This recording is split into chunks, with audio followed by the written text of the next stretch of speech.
ಎಲ್ರಿಗೂ ನಮಸ್ಕಾರ. ನಾನು ಈಗಷ್ಟೇ ಇನ್ಸ್ಟಾಗ್ರಾಮ್ ಸ್ಕ್ರೋಲ್ ಮಾಡ್ತಾ ಇದ್ದೆ. ಮಾಡಬೇಕಾದ್ರೆ ಜ್ಯೋತಿ ಫ್ಯಾಷನ್ ಅಂತ ಒಂದು ಪೇಜ್ ಕಾಣಿಸ್ತು.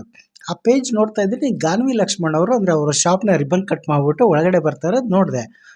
ಗಾನ್ವಿ ಲಕ್ಷ್ಮಣ್ ಅವ್ರು ನೋಡಿದ ತಕ್ಷಣ ಎಲ್ಲಿ ಹೋದ್ರು ಇವರು, ಏನು ಕಾಣೆನೇ ಆಗ್ಬಿಟ್ಟಿದ್ದಾರೆ, ಎಲ್ಲಿ ಗೊತ್ತೇ ಇಲ್ವಲ್ಲ ಅಂತ ನಾನು ಅಂದ್ಕೊಂಡು, ಯಾಕಂದರೆ ಅವರು ಇನ್ಸ್ಟಾಗ್ರಾಮಲ್ಲಿ ತುಂಬ ಆ್ಯಕ್ಟಿವ್ ಆಗಿದ್ದರು.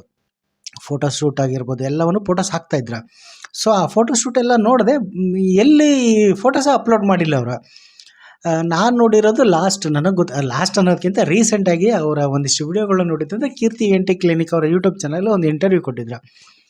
ಮಸ್ತ ಬಂದಿತ್ತು, ಸಖತ್ತಾಗಿ. ಅದೊಂದು ನೋಡಿದ್ದೆ. ಅದಾದಮೇಲೆ ಎಲ್ಲಿ ಅವ್ರು ಕಾಣಿಸ್ಲಿಲ್ವಲ್ಲ, ಏನು ನನಗೆ ಹೌದಲ್ವಾ ಅಥವಾ ಏನು ಫೇಕ್ ಹಾಕಿದಾರಾ, ಹಳೆ ವಿಡಿಯೋ ಹಾಕಿದಾರಾ ಅಥವಾ ಏನು ಅಂತ ಹೇಳ್ಬಿಟ್ಟು ಆ ಪೇಜ್ನ ಇನ್ನೊಂದ್ಸಲಿ ಸರ್ಚ್ ಕೊಟ್ಟೆ. ಈಗ ಜಸ್ಟ್ ರೀಸೆಂಟಾಗಿ ಅಪ್ಲೋಡ್ ಮಾಡಿದರೆ ಖುಷಿ ಆಯಿತು. ಸೊ ನಮ್ಮ ಗಾನ್ವಿ ಲಕ್ಷ್ಮಣ್ ಅವ್ರನ್ನ ಮತ್ತೆ ನೋಡ್ಬಿಟ್ಟು ತುಂಬ ಖುಷಿ ಆಯಿತು. ಪರವಾಗಿಲ್ವೇ. ಬಟ್ ಬೇಜಾರಾಗಿದ್ದೇನೆಂದರೆ, ಯಾಕೆ ವೇದ ಸಿನಿಮಾದಲ್ಲಿ ಶಿವಣ್ಣನ 125ನೇ ಸಿನಿಮಾ ಅದು, ಬ್ಲಾಕ್ ಬಸ್ಟರ್ ಹಿಟ್ ಆಯಿತು. ಶಿವಣ್ಣ ಅವರೇ ಪ್ರೊಡ್ಯೂಸರು, ಗೀತಾ ಪಿಕ್ಚರ್ಸ್ ಬ್ಯಾನರಲ್ಲಿ ಬಂದಂಥ ಸಿನಿಮಾ ಅದು. ಅವರ ಪುಷ್ಪ ಅನ್ನೋ ಪಾತ್ರದಲ್ಲಿ ಏನು ಸಖತ್ ಅಭಿನಯ ನೋಡಿದ್ರೆ ಸಖತ್ ಅಭಿನಯ. ಅಂದರೆ ಅವರ ಮೊದಲೇ ಸಿನಿಮಾ ಹೀರೋ ರಿಷಬ್ ಶೆಟ್ಟಿ ಅವರು ಆ್ಯಕ್ಟ್ ಮಾಡಿರೋ ಸಿನಿಮಾನೇ ಹೀರೋದಲ್ಲಿ ಅವ್ರು ಹೀರೋ ಆಗಿ ಮಾಡಿದರು. ಅಂದರೆ ಅದಕ್ಕಿಂತ ಮುಂಚಿತವಾಗಿ ಅವರು ಅಫ್ಕೋರ್ಸ್ ಅವರು ಊರು ಚಿಕ್ಕಮಗಳೂರು, ಅವರು ಕಲರ್ಸ್ ಕನ್ನಡದಲ್ಲಿ ಅಂದರೆ TM ಸೀತಾರಾಮ್ ಅವರು ಡೈರೆಕ್ಷನ್ ಮಾಡಿರೋ ಮಗಳು ಜಾನಕಿದಲ್ಲಿ ಅಂದರೆ ಸೀರಿಯಲಲ್ಲಿ ಆ್ಯಕ್ಟ್ ಮಾಡ್ತಾಯಿದ್ರು.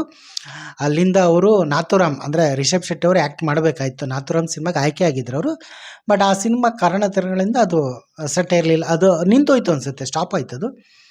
ಅದಾದಮೇಲೆ ಹೀರೋ ಸಿನಿಮಾಗೆ ಚೆನ್ನಾಗಿ ಆ್ಯಕ್ಟ್ ಮಾಡಿದ್ರು, ಹೀರೋಯಿನ್ ಆಗಿ ಆ್ಯಕ್ಟ್ ಮಾಡಿದ್ರು. ಆ ಸಿನಿಮಾನೂ ಕೂಡ ಲಾಕ್ಡೌನ್ ಟೈಮಲ್ಲಿ ಶೂಟಿಂಗ್ ಆಗಿ ರಿಲೀಸ್ ಎಲ್ಲ ಆಯಿತು. ಒಂದು ತಕ್ಕ ಮಟ್ಟದಲ್ಲಿ ಹಾಡುಗಳು ಚೆನ್ನಾಗಿದ್ದವು, ತಕ್ಕ ಮಟ್ಟದಲ್ಲಿ ಹಿಟ್ಟು ಕೂಡ ಆಯಿತು, ಒಂದು ಗುರುತಿಸ್ಕೊಳ್ತು ಸಿನಿಮಾ. ಅದಾದಮೇಲೆ ಅವರು ಭಾವಚಿತ್ರ ಅಂತ ಒಂದು ಸಿನಿಮಾನ ಮಾಡಿದ್ರು, ಶಿವಣ್ಣನ ವೇದ ಸಿನಿಮಾ. ಆಮೇಲೆ ತೆಲುಗಿನ ರುದ್ರಾಂಗಿ ಸಿನಿಮಾದಲ್ಲೂ ಕೂಡ ಆ್ಯಕ್ಟ್ ಮಾಡಿದರು. ತುಂಬ ಚೆನ್ನಾಗಿ ಆ್ಯಕ್ಟ್ ಮಾಡಿದರು. ನನಗೆ ಅವ್ರ ಆ್ಯಕ್ಟಿಂಗು, ಅವ್ರ ಪರ್ಫಾರ್ಮೆನ್ಸು ತುಂಬ ಇಷ್ಟ ಆಗಿತ್ತು. ಸೊ ಅವ್ರು ಈಗ ಎಲ್ಲಿದ್ದಾರೆ ಏನದು ನಂಗೆ ಗೊತ್ತೇ ಇರಲಿಲ್ಲ. ಒಂದು ರೀತಿ ಅಂದರೆ ಏನೋ ಗೊತ್ತಿಲ್ಲ, ಅದು ಬಣ್ಣದ ಲೋಕ ಏನಾಗಿರುತ್ತೋ ಏನೋ ನಂಗೆ ಗೊತ್ತಿಲ್ಲ. ಬಟ್ ಅದು ಇನ್ಸ್ಟಾಗ್ರಾಮ್ ಪೇಜ್ ನೋಡಿದಾಗ ಎಂಥ ಒಳ್ಳೆ ಪ್ರತಿಭಾವಂತ ನಟಿ, ಎಲ್ಲಿ ಹೋದ್ರು, ಎಲ್ಲಿ ಮರೆಯಾದರು, ಅಥವಾ ಸಿನಿಮಾ ಅವಕಾಶಕ್ಕೋಸ್ಕರ ಕಾಯ್ತಾ ಇದ್ದಾರೋ ಅಥವಾ ಬೇರೆ ಏನಾದ್ರು ದೊಡ್ಡದಾಗಿ ಪ್ಲ್ಯಾನ್ ಮಾಡಿದಾರೋ ಗೊತ್ತಿಲ್ಲ. ಯಾಕೆಂದರೆ ಅವ್ರದ್ದು ಒಂದಿಷ್ಟು 2020ನೇ ಇಸ್ವಿಯಲ್ಲೇ ಕೂಡ ಒಂದಿಷ್ಟು ಪಬ್ಲಿಕ್ TV ಎಲ್ಲ ಕಡೆ ಏನೋ ಎಲ್ಲ ವೆಬ್ ಚಾನಲ್ಗಳಲ್ಲಿ, ವೆಬ್ ಪೇಜ್ಗಳಲ್ಲಿ ಇಂಟರ್ವ್ಯೂ ಬಂದಾಗ ಅಂದರೆ ಅವಕಾಶಕ್ಕೋಸ್ಕರ ಅಷ್ಟು ಕಾದಿದ್ದೀನಿ, ಅಷ್ಟೆಲ್ಲ ಸುತ್ತಾಡಿದ್ದೀನಿ ಅಂತ ಹೇಳಿದ್ರು. ಬಟ್ ಅಂದರೆ ವೇದ ಸಿನಿಮಾದಲ್ಲಿ ಒಂದು ಒಳ್ಳೆ ಪರ್ಫಾರ್ಮೆನ್ಸ್ ಕೊಟ್ಟವರು ಯಾಕೆ ಇದಕ್ಕಿದ್ದಂಗೆ ಮರೆಯಾಗ್ಬಿಟ್ರು, ಯಾಕೆ ಎಲ್ಲಿ ಕಾಣೆ ಆಗಿಬಿಟ್ರು ಅನ್ನೋದೇ ಒಂದು ಯಕ್ಷ ಪ್ರಶ್ನೆ ಆಗಿಬಿಡ್ತು. ಸೊ ಅವರಿಗೆ ನಾನು ಕೇಳ್ಕೊಳ್ಳೋದು ಅಷ್ಟೇ, ಬೇಗ ಮತ್ತೆ ಸಿನಿಮಾದಲ್ಲಿ ಕಮ್ಬ್ಯಾಕ್ ಮಾಡಿ ಮೇಡಮ್, ಮತ್ತೆ ಒಂದಿಷ್ಟು ಸಿನಿಮಾಗಳ ಆ್ಯಕ್ಟ್ ಮಾಡಿ. ತುಂಬ ಚೆನ್ನಾಗಿ ಆ್ಯಕ್ಟ್ ಮಾಡಿದರೆ ರಿಯಾಲಿಟಿ ಶೋದಲ್ಲೂ ಕೂಡ ಒಂದು ಬಂದಿದ್ದರು ಅದು ತುಂಬ ಚೆನ್ನಾಗಿ ಆ್ಯಕ್ಟ್ ಮಾಡಿ ಎಲ್ಲರನ್ನು ಕಾಲು ಎಳ್ಕೊಂಡು ನಗಾಡ್ಕೊಂಡು ಒಂಥರ ಗಂಭೀರವಾದ ವಾಯ್ಸ್, ಅಂದರೆ ಗಂಭೀರ, ಒಂದು ರೀತಿ ಸೀರಿಯಸ್. ಆಮೇಲೆ ಕೀರ್ತಿ ENT ಕ್ಲಿನಿಕ್ ಚಾನಲಲ್ಲಿ ಅವ್ರ ಇಂಟರ್ವ್ಯೂ ನೋಡಿದಾಗ ಎಷ್ಟು ಮುಗ್ಧತೆ, ನಗು, ಚೆನ್ನಾಗಿ ಇದು ಮಾಡಿದ್ರು. ಪರ್ಫಾರ್ಮೆನ್ಸು ಸಖತ್ತಾಗಿ ಕೊಟ್ಟಿದ್ರು, ಇಂಟರ್ವ್ಯೂ ಅದಾಗಿರ್ಬೋದು.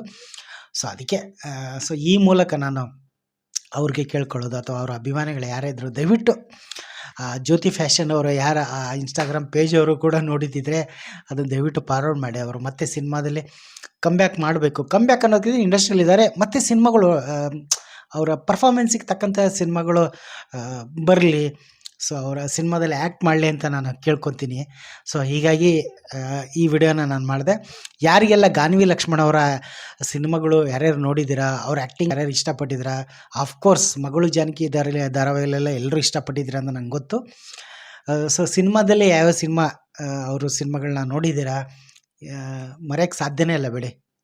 ಆಮೇಲೆ ಇನ್ನೊಂದು ಅವ್ರು ಆ್ಯಕ್ಟ್ ಮಾಡೋ ಸಿನಿಮಾಗಳಲ್ಲಿ ಹಾಡುಗಳು ಅಷ್ಟೇ, ಮರೆಯದ ಕಥೆಯಲ್ಲಿ ಪುಷ್ಪ ಹಾಡುಗಳು ಅಷ್ಟೇ ತುಂಬ ಚೆನ್ನಾಗಿದ್ದು. ಸಾರಿ, ಸ್ವಲ್ಪ ವಾಯ್ಸ್ ನಂದು ಇದಿಲ್ಲ, ಏನೋ ಒಂದು ಹಾಡು ಬಂತು, ಒಂದು ಹಾಡಿದೆ. ಸೊ ಅವರು ಬೇಗ ಕಮ್ಬ್ಯಾಕ್ ಮಾಡಲಿ ಅಂತ ಹೇಳ್ತೀನಿ. ಒಂದಿಷ್ಟು ಸಿನಿಮಾಗಳಲ್ಲಿ ಆ್ಯಕ್ಟ್ ಮಾಡಲಿ, ಯಾಕೋ ಮರೆಯಾಗಿಬಿಟ್ಟಿದ್ದಾರೆ. ಮತ್ತು ಒಂದು ಇನ್ಸ್ಟಾಗ್ರಾಮಲ್ಲೂ ಕೂಡ ಯಾಕೋ ಪೋಸ್ಟೇ ಮಾಡ್ತಲ್ಲ, ಯಾವ ಪೋಸ್ಟ್ಗಳು, ಫೋಟೋಸ್ ಆಗಿರೋದು, ಫೋಟೋಶೂಟು, ವೀಡಿಯೋಸ್ಗಳು. ಸೊ ಮತ್ತೆ ಕಾಣಿಸ್ಕೊಳ್ಳಿ ಮೇಡಮ್, ತುಂಬ ಖುಷಿ ಆಗುತ್ತೆ.